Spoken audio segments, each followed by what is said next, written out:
Over the past few days, the story behind TikTok's new ownership reached a climax, but in all the wrong ways. After a deal finally closed, transferring majority ownership of the app to a US group of companies led by Oracle, a huge wave of censorship allegations emerged. High-profile creators covering news and politics have completely left the platform, blaming heavy-handed moderation in regards to recent US government actions. This long saga began back in 2017, when the Chinese tech company ByteDance bought the app Musical.ly for $1 billion. 9 months after this, ByteDance merged Musical.ly with TikTok. Then, in February 2019, TikTok hit a new peak. Lil Nas X went viral week after week for his song Old Town Road, which validated the app as the best way for artists and creators to reach new fans. Later in the year, TikTok faced criticism from multiple news outlets for censoring videos related to sensitive Chinese history. Soon after, US politicians began to raise alarms about TikTok's influence, calling for a federal investigation into its acquisition, along with an investigation into any other Chinese-owned apps. By the end of the year, the US military banned TikTok from all their devices. 6 months later, in July 2020,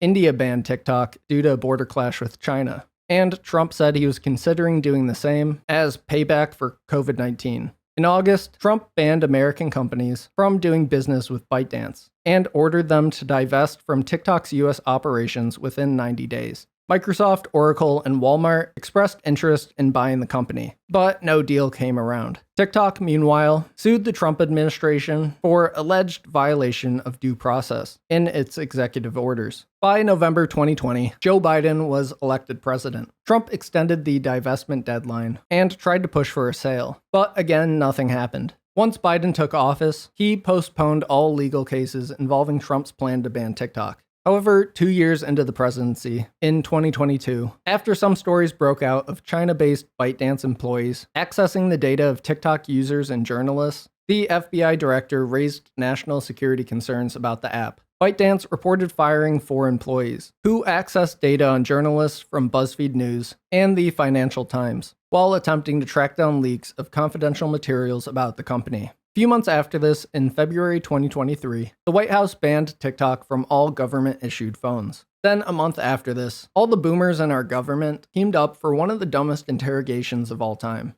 Mr. Chu, does TikTok access the home Wi-Fi network? Only if the user turns on the Wi-Fi. I'm sorry, I may not understand the So if I have question. TikTok app on my phone and my phone is on my home Wi-Fi network, does TikTok access that network? It will have to access the network to get connections to the internet, if that's the question. Is it possible then that it could access other devices on that home Wi-Fi network? Congressman, we do not do anything that is beyond any industry norms.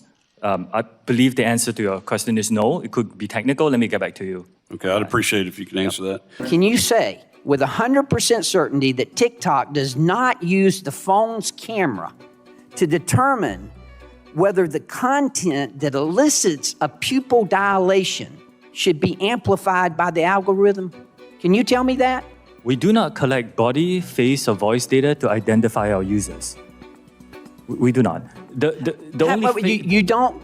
No. The only face data that you will get, that we collect, is when you use the filters to have, say, sunglasses on your face. We need to know where your eyes are. Why do you need to know what the eyes are if you're not seeing if they're dilated? And that data is stored on your local device and deleted after use if you use it for facial. Again, we do not collect body, face, or voice data to identify our users. I find that hard to believe. It's our understanding that they're looking at the eyes. How do you determine what age they are then? We rely on age gating as our key age assurance. Age gating, which is when you ask the user what age they are. We have also developed some tools where we look at their public profile to go through the videos that they post to see whether... Well, that's creepy. Tell me more about that. It's public. So if you post a video, you choose that video to go public, that's how you get people to see your video. We look at those to see if it matches up the age that you talked about. You said today, as you often say, that you live in Singapore. Of what nation are you a citizen? Singapore. Are you a citizen of any other nation? No, Senator. Have you ever applied for Chinese citizenship? Senator, I served my nation in Singapore. No, I did not. Do you have a Singaporean passport? Yes, and I served my military for two and a half years in Singapore. Do you have any other passports from any other nations? No, Senator. Your wife is an American citizen. Your children are American citizens. That's correct. Have you ever applied for American citizenship? No, not yet. Okay. Have you ever been a member of the Chinese Communist Party? Senator, I'm Singaporean. No. Have you ever been associated or affiliated with the Chinese Communist Party?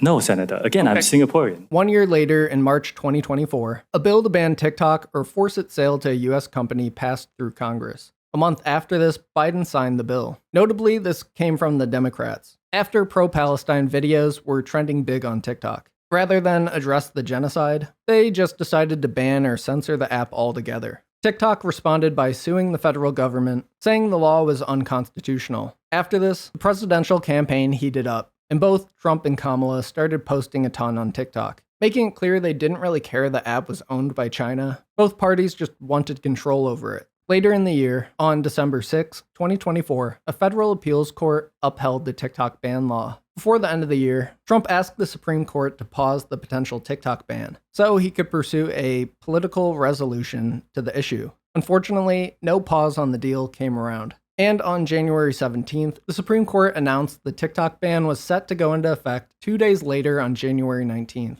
The next day, a few hours before the ban was about to start, TikTok displayed a message to US users reading, "A law banning TikTok has been enacted in the US. Unfortunately, that means you can't use TikTok for now. We are fortunate that President Trump has indicated that he will work with us on a solution to reinstate TikTok once he takes office. Please stay tuned." However, just 2 days later, Donald Trump took office and revived TikTok, giving ByteDance an extension to April 5th, 2025 by executive order. However, to no one's surprise, that extension came with another extension, now pushing the timeline back to July 1st, 2025, which then got extended until September. By this time, early reports showed that Oracle may be the company taking over security for the TikTok algorithm. Surely one of Trump's best billionaire buddies running the platform wouldn't be a bad thing. He already did such a great job with CBS. A few months later, on January 22nd, 2026, it was officially announced there was a deal to sell TikTok, with Oracle, Silver Lake, and MGX owning an 80% stake. Soon after this, investigative reporters discussed the potential for the new ownership structure to prioritize MAGA-friendly content and suppress criticism. 1 day later, right on cue, TikTok rolled out new privacy policies. The policy explicitly states TikTok may collect or infer sensitive personal data, including your citizenship or immigration status, religious beliefs, mental and physical health information, race or ethnic origin, precise geolocation, gender identity, including trans or non-binary, and sexual orientation, along with a number of other invasive data collection policies, like straight up reading your driver's license. This started up what is now a growing wave of online backlash. For months now, creators and viewers have noticed a shift in the TikTok algorithm,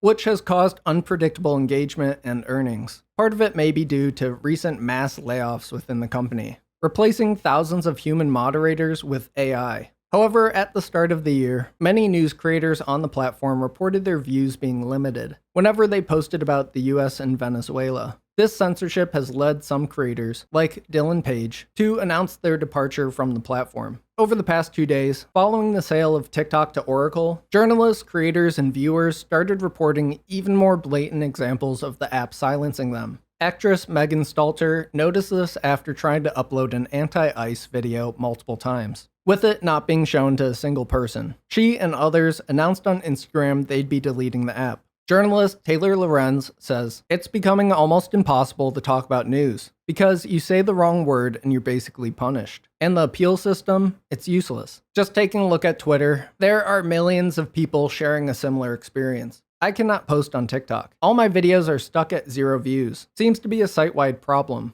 Any post I make about Alex Preddy receives between 0 and 1,000 views. I have over 125,000 followers, and my typical video will get between 20,000 and 5 million views. I can confirm that other large creators, especially Democrat-leaning, have had the same issue. This includes Dean Withers and Harry Sasson. The fact that it says this video has 0 views, and TikTok is completely silencing this, is insane. It's terrifying and everyone should be very scared. However, people over in Canada noted that TikTok has been working perfectly fine for them. Someone even used a VPN to connect to TikTok through Canada, and found the app working like normal. Other creators posted about creator payment tools being removed from the app. with one saying, "The money I had in TikTok creator rewards is gone. I had at least $180 yesterday. If they take away the TikTok creator rewards program, can we sue? I can't be the only TikTok creator who had money that still needed to be paid out to me." It's been made obvious to many that TikTok is censoring any anti-Trump or anti-ICE content,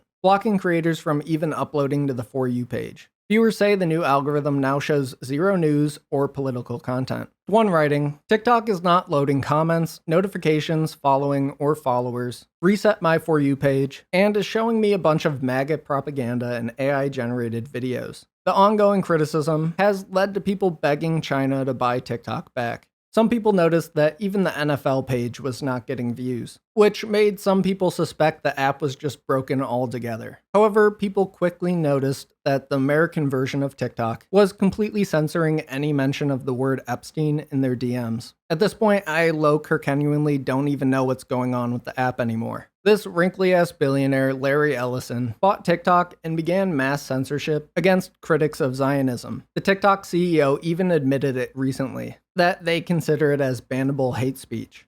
We made a change to designate the use of the term Zionist as a proxy for a protected attribute as hate speech. So if somebody were to use Zionist, of course you can use it in the sense of you're a proud Zionist, but if you're using it in the context of degrading somebody, calling somebody a Zionist as a dirty name, then that gets designated as hate speech to be moderated against. Over the course of 2024, we tripled the amount of accounts that we were banning for hateful activity. We also have, I think, over 24 Jewish organizations that are constantly feeding us intelligence and information when they spot violative trends. There is no finish line. There's no finish line to moderating hate speech, identifying hateful trends, trying to keep the platform safe. There's no such thing as an end game. Future of social media is looking pretty bleak, with Trump's billionaire friends owning every single platform and news outlet, blatantly changing the algorithms, and filling them with AI bots to promote their anti-freedom worldviews. Google was even caught recently for literally listening into your conversations, just to feed you ads. They didn't even want to get into a lawsuit to discover the depth of it. There's not many places online we can trust these days. However, this exact problem has led to millions of people promoting a new app to replace TikTok. It's an Australian app named Upscrolled, created by a Palestinian named Issam Hijazi. On their website, Upscrolled writes, "Time to scroll differently. Shadow banned elsewhere? Not here." Upscrolled is the social platform where every voice gets equal power. No shadow bans, no algorithmic games, no pay-to-play favoritism. Just authentic connection where your content reaches the people who matter most. This mission statement has launched Upscroll to the top of every app store. So yeah, definitely follow me over there if you end up downloading it. Also, let me know your personal experience with the recent massive shift in TikTok, along with anything new you've noticed down below. And I'll see you in the next one.